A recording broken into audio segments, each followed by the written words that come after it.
Sanggar Cerita mempersembahkan Sabda Pandita Ratu.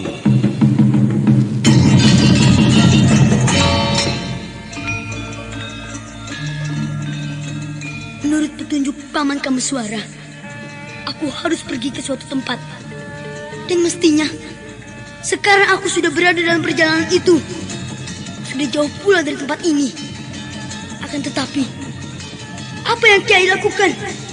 Mengusikku, sehingga aku terus membayangi Kiai. Dan ternyata benar, Kiai bermaksud buruk di tempat ini. Gila, demit. Seorang resiko misu, orang patut. Oh, jadi kau telah memata-mataiku, anak kecil? Iya. Dengan tidak tedeng aling-aling itu, aku akui Kiai. Maka aku tahu semuanya. Aku tahu. Apa pula yang kau lakukan dengan muridmu yang bernama Damar Taun, yang memiliki Raja Durga di tangan kirinya itu?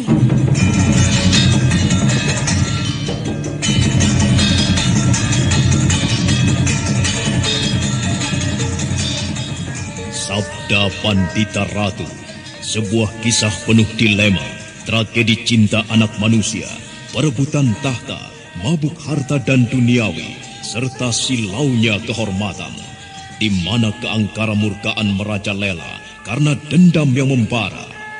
Kisah ini berlatar belakang berdirinya Singasari. Ken Arok, dialah pemuda yang merekuk pahit getirnya kehidupan. Namun sebenarnya, dialah yang harus melaksanakan sabda-sabdanya.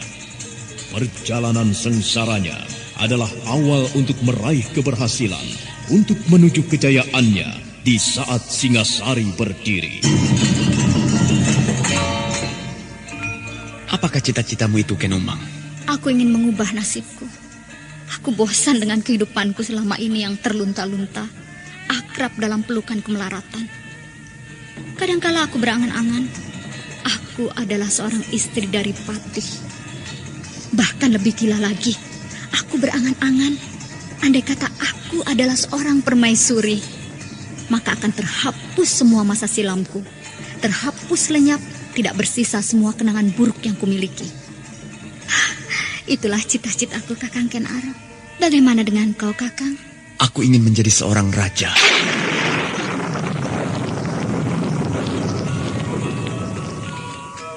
Sabda Pandita Ratu.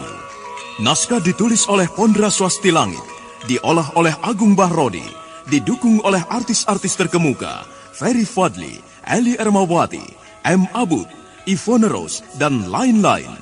Teknik dan montase Ibing Arifin, dengan sutradara Dian Pertiwi. Sabda Pandita Ratu dalam episode ke-16 ini dengan judul Duka Luka Bumi Blambangan.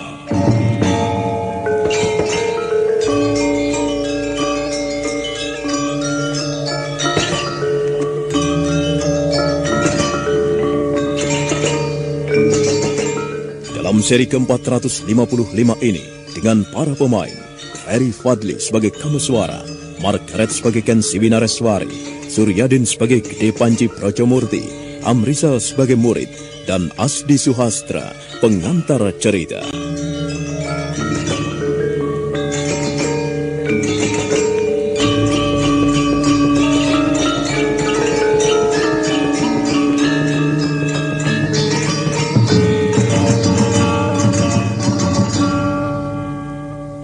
Kebo Simpar kebingungan. Dia tidak mampu menjawab pertanyaan Kameswara.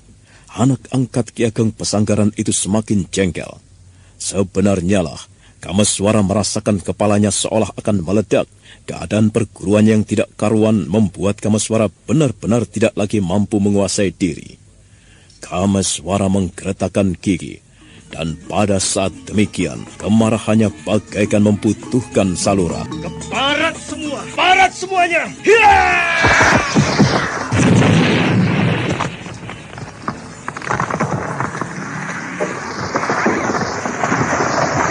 Tidak ada yang mau menjawab pertanyaanku. Baik, dengarlah. Aku adalah Kameswara. Aku adalah putra Ki Ageng yang kedua. Namun kalian tentu ingat bahwa Ki Ageng pernah bermaksud menyerahkan pimpinan perguruan ini kepadaku. Saat itu aku tolak karena ada alasan yang menyebabkan aku menolaknya. Namun kemudian Ki Ageng Pesanggaran ayahku itu, atau guru kalian semuanya, tewas di Kamang Ayun. Akulah saksi atas kematiannya. Pimpinan perguruan ini oleh Ki Ageng dititipkan kepada Paman Haryo Panumping. Namun Paman Haryo Panumping juga tewas oleh Boja Pradata yang mencoba menguasai kembali perguruan ini untuk dibawanya ke arah yang tidak betul lagi. Malapetaka kabut setan itu ikut berbicara. Jika kalian pernah mendengar, akulah salah seorang dari antara yang bahu-membahu menumpas kabut setan itu. Paman Yuyu Rumpung dan Kuda Sumekar memintaku menata kembali perguruan. Akan tetapi aku masih belum mempunyai waktu karena banyak hal yang harus aku urusi. Aku meminta Paman Yuyu Rumpung untuk mewakiliku.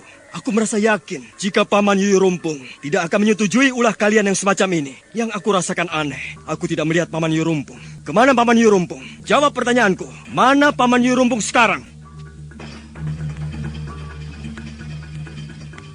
Pengecut semuanya. Mengapa tidak ada yang berani menjawab pertanyaanku? Hah? Mana Paman Yuyu Rumpung? Mereka telah membunuhnya, Kakang Kameswara. Dari sudut rumah induk perguruan muncul seorang gadis berambut panjang digelung. Gadis itu melangkah mendekati Kameswara dengan wajah beku. Dia adalah Ken Siwi Nareswari. Benarkah apa yang kau katakan baru saja, Ken Siwi? Benar, Kakang. Inilah wujud perguruan Pesanggaran yang telah terlanjur menjadi borok-borok busuk. Jika Kakang mencari Paman Yuyu Rumpung, kau tidak akan menemukannya lagi. Mereka telah membunuhnya. Tidak, itu tidak betul. Kami tidak membunuhnya. Oh iya, benarkah kau merasa tidak membunuhnya? Benarkah kalian semua merasa tidak membunuhnya? Kami tidak membunuhnya. Ya, kami tidak membunuhnya. Kami tidak membunuhnya. Baiklah, kalian merasa tidak membunuhnya? Secara langsung memang tidak. Tapi perbuatan kalian yang tidak terkendali, yang tidak mau diatur lagi, bahkan cenderung menuruti apa kata pendatang itu, telah membuat Paman Yuyu Rumpung yang sudah cacat itu menjadi semakin kecewa. Paman Yuyu Rumpung kecewa, dan penyebabnya adalah kalian semuanya, yang tidak lagi memiliki sifat kesatria, sifat yang dijunjung tinggi oleh perguruan Pesanggaran. Aku mulai bisa membayangkan sekarang apakah sebenarnya yang telah terjadi. Jika demikian halnya, bukan saja memalukan, tetapi keterlaluan. Moral kalian semuanya telah menjadi moral yang bejat. Baik, sekarang kalian berhadapan dengan aku, Kameswara. Inilah aku, Kameswara. Aku yang tidak bisa menerima perlakuan buruk itu begitu saja. Aku tidak bisa menerima perlakuan kalian terhadap Paman Yuyu Rumpung. Aku tidak perlu peduli lagi apakah perguruan Pesanggaran ini harus tetap ada atau tidak. Nah, mari kita selesaikan persoalan ini dengan cara yang rupanya lebih kalian sukai. Aku tantang kalian semuanya. Jika kalian bisa membunuh Kameswara, kalian boleh membuat tanah perguruan ini untuk jak-jakan seperti yang kalian sukai. Ayo! Kameswara benar-benar marah. Dari tatapan matanya bagai memancar cahaya api, seolah apapun yang dipandangnya akan terbakar hangus karenanya. Sedemikian besar wibawa Kameswara sehingga tidak seorang pun dari murid perguruan itu yang berani menantang tatapan matanya. Dengan suara bergetar, didorong oleh kekecewaan hatinya, Kameswara berteriak menantang. Ayo, jangan pandang aku sebagai Kameswara anak Ki Ageng lagi. Pandang aku Kameswara sebagai orang yang akan menghalangi apa yang menjadi kesukaan kalian. Bunuh aku, atau aku yang akan membunuh kalian semuanya. Mengapa diam saja? Hah? Ayo, layani tantangan pemuda itu. Ia hanya seorang, kalian semuanya akan dapat membunuhnya. Aku yakin tidak perlu kalian semuanya. Tetapi cukup hanya beberapa dari kalian pasti mampu menghadang nyawanya untuk tidak melanjutkan hidup di dunia ini. Hei, mengapa diam saja? Memalukan. Memalukan sekali. Anak muda. Kenalkan, aku adalah Ki Panji. Tetapi sebutanku yang selengkapnya adalah Ki Gede Panji Brojo Murti. Siapakah kau anak muda? Menilik kau datang bersama dengan Ki Wiradharma lagi. Pasti kau orang yang menjadi biang kekacauan di sini. Sayang sekali kalau kehadiranku kau sebut sebagai sumber kekacauan. Bukan. Bukan begitu yang aku kehendaki. Tapi dasarnya aku memang suka dengan kehidupan seperti ini. Kehidupan yang tidak terlampau terikat oleh ikatan-ikatan atau tatanan yang menjemukan. Dan aku mencoba menyebarkan tatanan yang aku sukai itu di tempat ini. Bagus. Aku tidak perlu mencarimu. Kau telah datang sendiri kemari. Rupanya kau mempunyai keperluan dengan aku. Kau harus mempertanggungjawabkan apa yang telah kau perbuat di sini.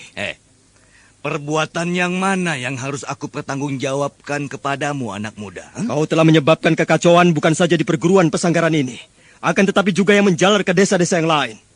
Kau yang harus bertanggung jawab terhadap kematian pamanku Yuyu Rumpung. Wah, lah kok enak sekali. Kalau tidak salah, pamanmu yang bernama Yuyu Rumpung itu mati bukan karena apa-apa. Tetapi ia telah bosan hidup.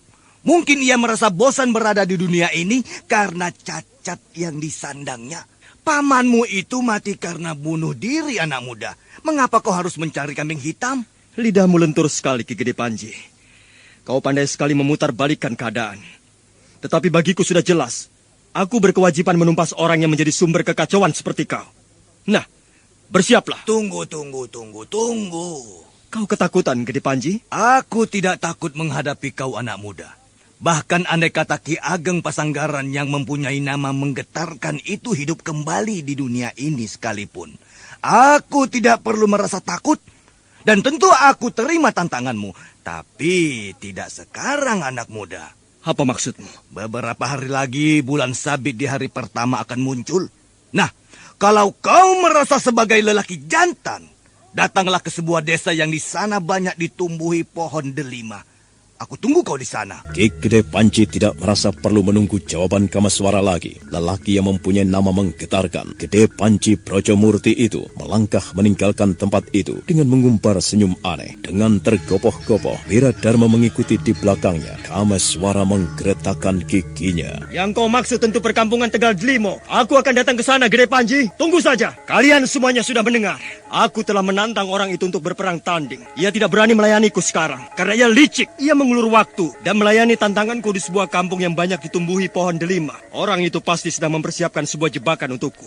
Akan tetapi aku tidak takut. Aku akan datang ke tempat itu pada bulan sabit hari pertama. Pembuat kekisruan itu akan tahu siapa Kameswara, siapa anak Ki Ageng Pesanggaran. Akan tetapi sebelumnya, aku tetap meminta pertanggungjawaban kalian semuanya. Paman Yuyu Rumpung sampai bunuh diri adalah karena kecewa melihat perbuatan kalian yang tidak terpuji. Jika Paman Yuyu Rumpung sampai bunuh diri, adalah pasti karena kalian semuanya telah berbuat keterlaluan. Yang merasa bersalah sekarang juga ke halaman depan. Para murid perguruan itu masih berdiri beberapa saat, tetapi ketika salah seorang bergerak, maka satu persatu yang lain juga bergerak menuju ke halaman. Kameswara masih berdiri di belakang bangunan induk itu dengan didampingi oleh Ken Siwinareswari. Wajahnya tampak diselimuti mendung, bahkan seolah petir menggelegar di wajah itu. Keterlaluan, benar-benar keterlaluan. Seperti inilah keadaan perguruan pesanggaran. Kau tahu apa yang telah terjadi, Kan Siwi? Dan siapa sebenarnya orang yang bernama Ki Gede Panji Brojomurti itu? Yang aku ketahui, hanyalah orang itu bernama Ki Gede Panji Brojomurti. Dari mana ia berasal? Dan mengapa mereka dengan sengaja membuat kekacauan di sini? Aku tidak mengerti. Mereka? Apakah ada lagi? Iya, seorang lelaki tua dan seorang pemuda sebaya kakang. Mereka nampak dengan sengaja menciptakan keadaan yang seperti ini di bumi Belambangan ini. Tidak hanya di pesanggaran, akan tetapi juga menjamah ke wilayah yang lain. Apakah yang telah mereka lakukan, Kan Siwi? Mula-mula, mereka hanya bergaul biasa dengan para penduduk Kakang Kameswara. Akan tetapi dalam bergaul itu, sedikit demi sedikit, mereka menularkan perilaku yang tidak patut itu. Mula-mula sekedar main dadu tanpa taruhan. Lalu dengan taruhan, lalu minum-minum yang memabukkan. Lalu perempuan pelacur mereka kenalkan. Bahkan kemudian, tindak kejahatan. Jika dalam perjudian tidak ada uang, untuk mendapatkan uang dengan jalan pintas adalah dengan melakukan perbuatan jahat. Kau benar, Kan Siwi. Semua bentuk perilaku janggal itu memang selalu berkaitan. Akan tetapi, tetap saja ada yang tidak aku mengerti. Bagaimana mungkin para murid perguruan pesanggaran bisa terpengaruh oleh keadaan itu? Aku mengenal mereka sebagai orang yang berjiwa pilihan. Tidak akan gampang goyah oleh godaan seperti itu. Memang ada yang tidak wajar, Kakang. Aku juga berpikir seperti itu. Akan tetapi akhirnya aku mengetahui, lelaki tua yang aku sebut itu memiliki semacam ilmu sihir. Ilmu sihir? Ya. Apakah ada orang yang mempelajari ilmu seperti yang pernah dipelajari calon arang, yang mampu menyebar bau sihir di dalam wilayah yang sedemikian luas, sehingga membuat keadaan seperti ini? Sebaiknya Kakang Kameswara segera ke Palwasambu untuk bertemu dengan Kakang Mahisa Branjangan. Apakah Kakang Mahisa Branjangan tidak mencoba turun tangan mengatasi keadaan yang seperti ini? Kakang Mahisa Branjangan sudah terlanjur mutung, Kakang. Kakang Mahisa Branjangan telah terlanjur merasa kecewa melihat kelakuan para murid perguruan pesanggaran yang seperti itu. Dan kau sendiri, bagaimana kau bisa tetap berada di tempat ini? Sekembali dari Swambara Budura waktu itu, aku mencari di mana letak Kambang Ayun. Dan tidak berhasil. Kami berempat menempuh perjalanan lewat laut. Melihat keadaan pesanggaran yang seperti ini, aku pergi ke Palwasambu. Tadi, ketika aku sedang melihat keadaan dengan berkuda, aku bertemu dengan Paman Sujiwo yang memberitahu kedatangan Kakang Kameswara. Aku kira hanya Kakang Kameswara yang bisa diharapkan untuk mengatasi pendatang yang menyebarkan kemaksiatan itu. Sedemikian tingginyakah ilmu kanuragan para pendatang itu? Sehingga Kakang Maesa Beranjangan, ada kau pula, dan tentu ada Rahastri Kandi, dan suaminya serta Panji Parasu. Semuanya tidak bisa menghentikan perbuatan mereka? Bukankah kemampuan para murid perguruan pesanggaran mampu dipergunakan untuk menghadapi mereka? Apa yang kau ucapkan itu kelihatannya mudah, Kakang Kameswara. Padahal kenyataannya tidak demikian. Keadaan perguruan jangan kau samakan dengan ketika kau meninggalkan. Tanpa pimpinan, menyebabkan mereka tidak terikat lagi. Bagaikan sapu lidi. Apa yang akan dilakukan mereka tanpa Ki Ageng Pasanggaran? Tanpa Paman Haryo Panumping yang dibunuh Boja Pradata? Tanpa Paman Yuyu Rumpung? Tanpa kau sendiri? Jika kau mencari kesalahan, sebenarnya sebagian kesalahan itu terletak pada pundakmu pula, Kakang Kameswara. Kameswara merasakan dadanya pedih. Kejujuran hatinya menuntunnya untuk mengakui apa yang dikatakan oleh Ken Siwinareswari, bahwa perkembangan yang terjadi di bumi pesanggaran itu sebagian adalah merupakan tanggung jawabnya. Kameswara memandang kebangunan perguruan yang tidak terawat dan sebagian berantakan. Kakang janganlah hanya marah kepada mereka, membebankan kesalahan kepada mereka. Kakang harus melihat keadaan secara menyeluruh. Renungkanlah Kakang, bagaimana pahit dan getir telah melanda perguruan ini. Badai yang paling pahit adalah ketika kabut setan itu membantai sedemikian banyak orang. Mereka sangat terpukul sekali karena tidak bisa memberikan pertolongan. Andai kata sumber malapetaka itu berwujud manusia, mereka tentu akan melawan menghadapi sumber malapetaka itu. Tapi kabut laknat itu, ia bagaikan menyempurnakan segala macam bencana yang susul-menyusul menimpa perguruan. Dari kepergian ayah Ki Ageng Pesanggaran, kematian Paman Haryo Panumping oleh Boja Pradata, kemudian kabut laknat itu datang. Kalau Kakang bisa merasakan, hati para anggota perguruan itu porak-poranda. Dalam keadaan itulah mereka kemudian goyah. Mereka mencari penyaluran perasaan pedih itu dalam wujudnya yang sekarang. Sanggaran, bumi Belambangan. Jika Kakang menyimpan rasa bersalah itu, inilah saatnya Kakang menebus kesalahan itu. Kakang harus melakukan sesuatu untuk menghentikan segala macam kekacauan ini. Aku akan lakukan itu, Ken Siwi. Aku akan menghentikan perbuatan orang-orang pendatang itu. Tetapi, sebenarnya lah aku sedang berada di dalam kesulitan, bukan saja waktu. Tetapi seolah-olah aku harus berada di beberapa tempat sekaligus. Persoalan Pinaka Swasti Ratu, persoalan anak lelakiku yang diburu-buru oleh titisan Durga itu, benar-benar menyita waktuku. Nantilah aku akan menceritakan apa yang terjadi. Sekarang aku akan menemui mereka. Sementara itu, bersamaan waktu dengan ketika Kameswara dan Ken Siwinareswari masih berbincang-bincang di halaman belakang, di halaman depan terjadi pergolakan di antara sesama murid perguruan pesanggaran. Kawan, apakah kira-kira yang akan dilakukannya terhadap kita? Apa yang akan dilakukannya terhadap kita sudah jelas. Ia akan menghukum kita. Kita semua telah dianggap membunuh Paman Yuyu Rumpung. Oh, benar. Dan barangkali kita akan dijemur di tempat ini selama sepekan. Kalian semuanya melihat tadi. Kameswara nampak sangat marah sekali. Ia benar-benar kecewa terhadap sikap kita. Entah apa yang akan dilakukannya. Aneh, ia kecewa terhadap sikap kita. Lalu kemana saja ia selama ini? Apa yang dilakukan di luar sana? Apa yang dilakukannya terhadap perguruan yang tidak mempunyai pimpinan lagi? Dan sekarang ia datang dengan membawa segumpal kemarahan. Rasanya aneh, janggal dan lucu. Menurutku tidak lucu. Ya, tidak lucu. Dan yang aneh, mengapa kita mau diperlakukan seperti ini? Paman Yuyu Rumpung saja kita lawan. Maesa Beranjangan kita tentang. Mengapa sekarang berhadapan dengan Kameswara kita takut? Apa yang perlu kita takutkan? Kita sudah mengenal siapa Kameswara. Bukankah kita berada di perguruan ini telah bertahun-tahun bersamanya? Kita mengenal sejauh mana ketinggian ilmu kanuragan yang dimilikinya. Jangan kita menghadapi kita semuanya. Bahkan menghadapi 5 orang saja dari antara kita semuanya, ia tidak akan sanggup. Benar, aku sependapat dengan hal itu. Aku tidak mau dihukum. Kematian Paman Nyi Rumpung adalah akibat dari perbuatannya sendiri. Mengapa kita harus menyangga tanggung jawabnya? Tetapi apa? Kameswara adalah pimpinan perguruan ini. Pimpinan. Merasa aneh ketika kau menyebut pimpinan perguruan ini. Sudah dikatakan, jika ia pimpinan perguruan ini, kemana saja ia selama ini? Apakah ia membimbing kita? Tetapi ada baiknya kita mawas diri. Menurut hati nuraniku, ada sesuatu yang tidak beres dengan kita. Kita telah melakukan perbuatan-perbuatan yang tidak terpuji akhir-akhir ini. Pengecut kau. Munafik, bukankah kau sendiri juga telah melakukan? Aku tidak ingkar, kawan. Akan tetapi aku berbicara soal hati nuraniku. Andai kata kita mau mengakui, kita mau jujur, kita telah melakukan perbuatan tidak terpuji. Perempuan, mabuk, judi, dan entah apa lagi yang kita lakukan.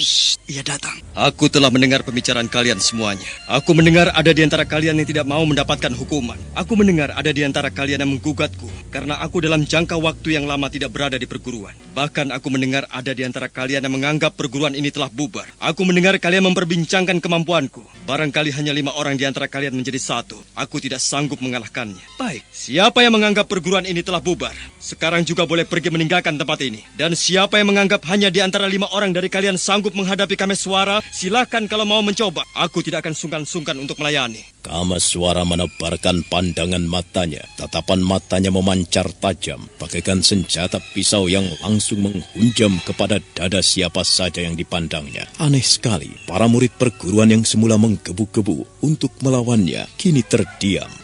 Ayo kalian yang sudah membuatku kecewa. Majulah, aku tantang kalian berkelahi. Dan aku tidak akan sungkan-sungkan untuk membantai kalian di tempat ini. Dan kemudian mencampakkan bangkai kalian di sungai Setail biar ditelan buaya-buaya di muara. Ayo cepat! Jangan hanya berani berteriak di belakangku, tetapi di hadapanku, kalian seperti kera tertulup pasir. Tidak berani berbicara.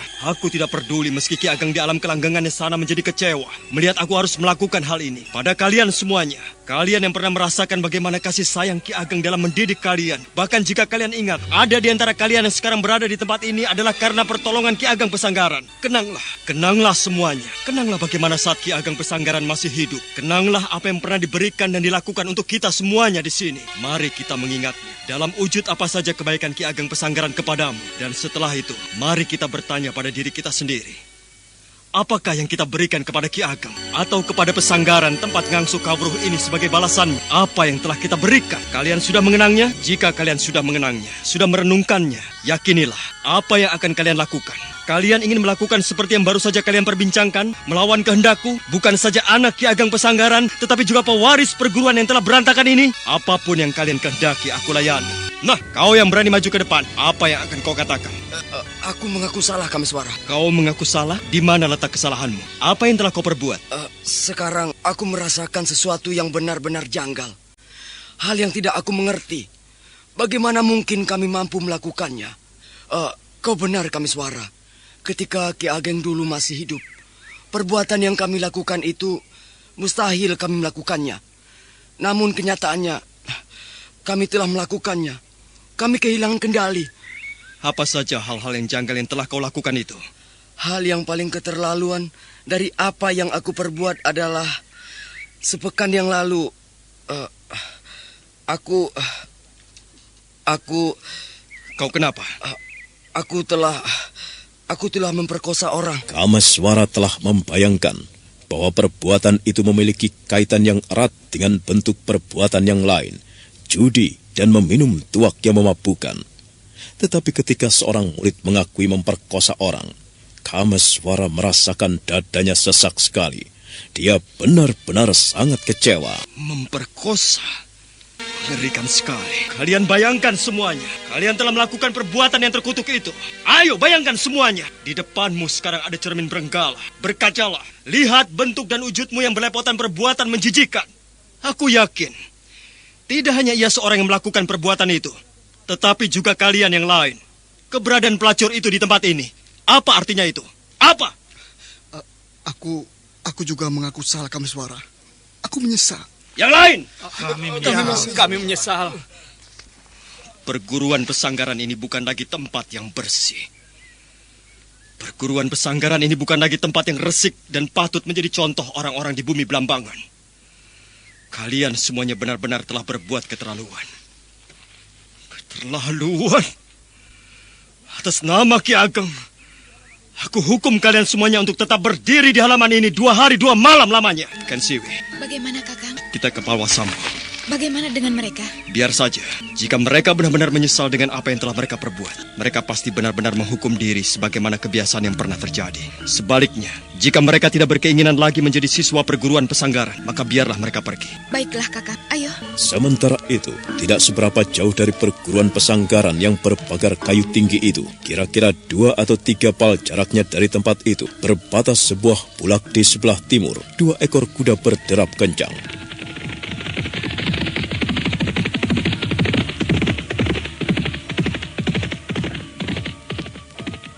Dan pada sebuah rumah, kuda itu berhenti. 2 penunggangnya kemudian meloncat turun dan bergegas masuk ke pendopo. Seorang pemuda kemudian menyongsongnya. Ada apa, Paman Gede Panji?